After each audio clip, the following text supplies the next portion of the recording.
ओशो ने काफी सारी चीजों पर खुलकर बात करी है।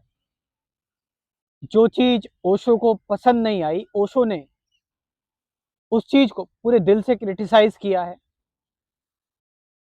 इसी तरह से अगर आप ओशो के थॉट सुनोगे विवेकानंद को लेकर तो शायद आपको वो अच्छे ना लगे, बट ऐसा ओशो ने कहा हुआ है।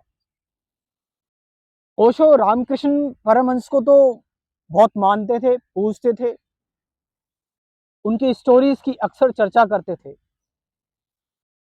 इनफैक्ट रामकृष्ण परमहंस को बेहतर तरीके से ओशो ने समझाया, और रामकृष्ण परमहंस स्वामी विवेकानंद के गुरु थे। बट ओशो को स्वामी विवेकानंद से परेशानी थी। उन्होंने कहा वो बस एक ऑरेटर थे, किसी बात पर टिप्पणी करनी हो बस वो ट्रांसलेट कर देते थे, अच्छा एक्सप्लेन करते थे विवेकानंद। लेकिन विवेकानंद के अंदर एक मिस्टिकल एंगल नहीं था। शायद ओशो विवेकानंद को जिस हिसाब से दुनिया देख रही है, ओशो विवेकानंद को उस हिसाब से नहीं देखना चाहते थे। क्या पता ओशो रामकृष्ण परमहंस की जो लेगेसी है, रामकृष्ण परमहंस फॉरएवर एक मिस्टिकल व्यक्ति, एक ऐसे व्यक्ति जो अध्यात्म को बहुत सरल भाषा में बता रहे हैं, सबको समझ में आ जाए। लेकिन ओशो का मानना था कि विवेकानंद कुछ ज्यादा ही इंटेलेक्चुअल हैं। वो इंटेलेक्चुअल तरीके से उनका जो इंटेलेक्चुअलिज्म है विवेकानंद का, वो एक उनका ईगो ट्रैप है। ओशो का ऐसा कहना था। ओशो का मानना है कि स्पिरिचुअल टीचिंग्स का विवेकानंद ने इंस्टीट्यूशन बना दिया एक तरह से, रामकृष्ण मिशन की स्थापना करके, कि रामकृष्ण मिशन की जो स्थापना हुई, रामकृष्ण खुद नहीं चाहते थे कि ऐसा हो, ओशो का कहना है। लेकिन विवेकानंद अपनी जिद पर अड़े रहे। हालांकि विवेकानंद की ओशो ने तारीफ की कि उन्होंने वेदांत को वेस्ट में इंट्रोड्यूस किया, बट उस चीज को एक स्पिरिचुअल तरीके से नहीं किया। विवेकानंद एक सर्विस, सोशल सर्विस पर जोर देते हैं, बट वो सोशल सर्विस विवेकानंद की एक स्पिरिचुअल ग्रेटिफिकेशन था और कुछ नहीं था, एक स्पिरिचुअल मैटेरियलिज्म, जिसको हम कह सकते हैं आध्यात्मिक भौतिकवाद था। जिस सोशल सर्विस में सिर्फ और सिर्फ विवेकानंद की अहंकार की पूर्ति हो रही थी, क्योंकि उनको कुछ करना ही था, तो वो यही करने चले गए।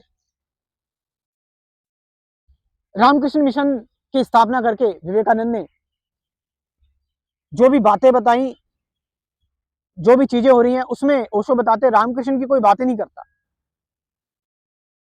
ऑल पीपल सभी बात कर रहे हैं, तो फिर सिर्फ और सिर्फ विवेकानंद की बात कर रहे हैं। ओशो का कहना है इससे अच्छा उसको विवेकानंद मिशन कर लेते ना, विवेकानंद अपना ही नाम रख देते, क्यों उसको रामकृष्ण मिशन कहा। तो विवेकानंद को लेकर ओशो की ये जो थिंकिंग है कि विवेकानंद ने एक तरह से ऑर्गेनाइज्ड रिलीजन क्रिएट कर दिया, रिलीजन को एक दोबारा से कल्ट दे दिया है, रिलीजन को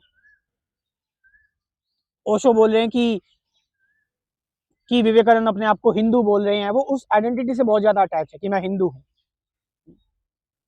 उनके अंदर राष्ट्रवाद की एक राष्ट्र प्रेमी है। ओशो इन चीजों को थोड़ा सा अलग एंगल से देखते थे।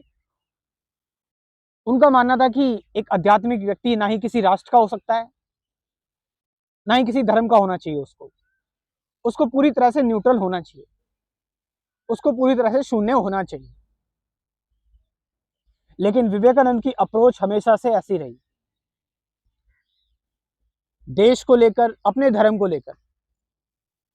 और वेदांत में भी हिंदुज्म को इंट्रोड्यूस कराया गया विवेकानंद के द्वारा। ओशो का ये कहना,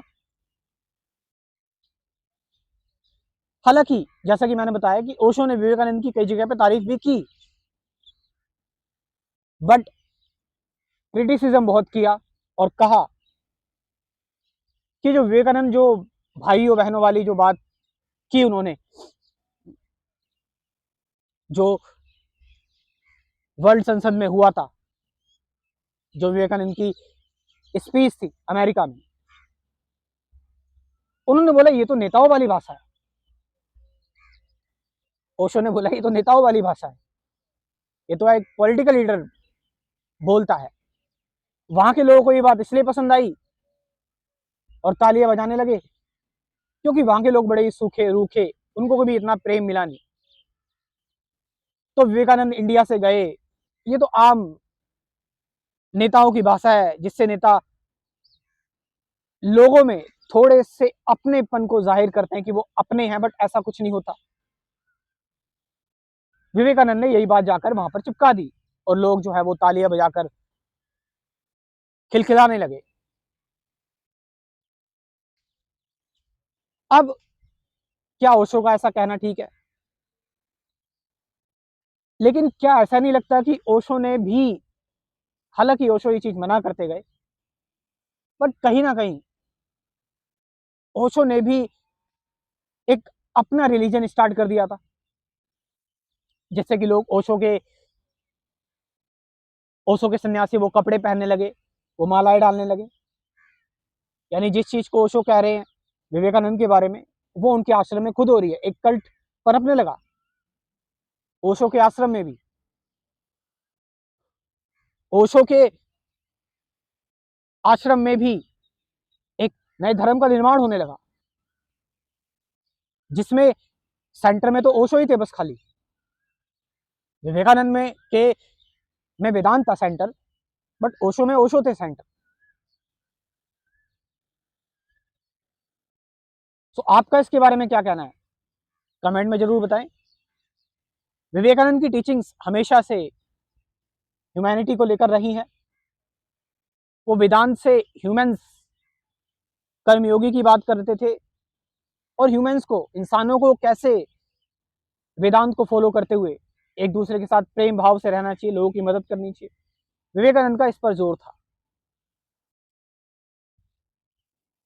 so again I am telling you कि आप इस पर जो अपनी राय रखें, और जरूर रखें कि आपको क्या लगता है, क्या ओशो ने सही कहा या गलत कहा, या ओशो ने अपनी फ्रीडम ऑफ स्पीच के थ्रू ये बात बोली, या फिर आप इसको लेकर एक न्यूट्रल तरीके से रहते कि एक एक महान व्यक्ति दूसरे महान व्यक्ति को थोड़ा ऐसे ही देखता है, या फिर ओशो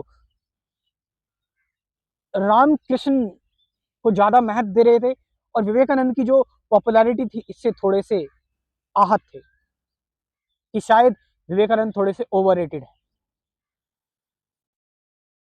और लास्ट में, क्योंकि आप लोग स्पिरिचुअलिटी में है, ये स्पिरिचुअल चैनल है, तो मैं आपको इंट्रोड्यूस करवाना चाहूंगा अपने स्पिरिचुअलिटी के कोर्स से, जो मैंने चीज़ों को जान के समझ के बनाया हुआ है। इस कोर्स में कुल 24 वीडियोस हैं, और ऑफ कोर्स ये कोर्स उन्हीं लोगों के लिए जो अपनी मदद खुद करना चाहते हैं। लाइक इसमें कुल टॉपिक्स हैं meditation, truth awareness, present moment, relationship, observation, वो है मैं कौन हूँ, थॉट, एंडिंग ऑफ थॉट, मतलब जो मॉडर्न अध्यात्म होता है। तो आप इस कोर्स को ज्वाइन कर सकते हैं। 750 से ज़्यादा गाइडेड मेडिटेशन की वीडियोस भी। व्हाट्सअप नंबर है 9773529489। डिस्क्रिप्शन में व्हाट्सअप नंबर दे रहा हूँ, वहां से जाकर आप इस कोर्स को ज्वाइन कर सकते हैं। Thank you very much.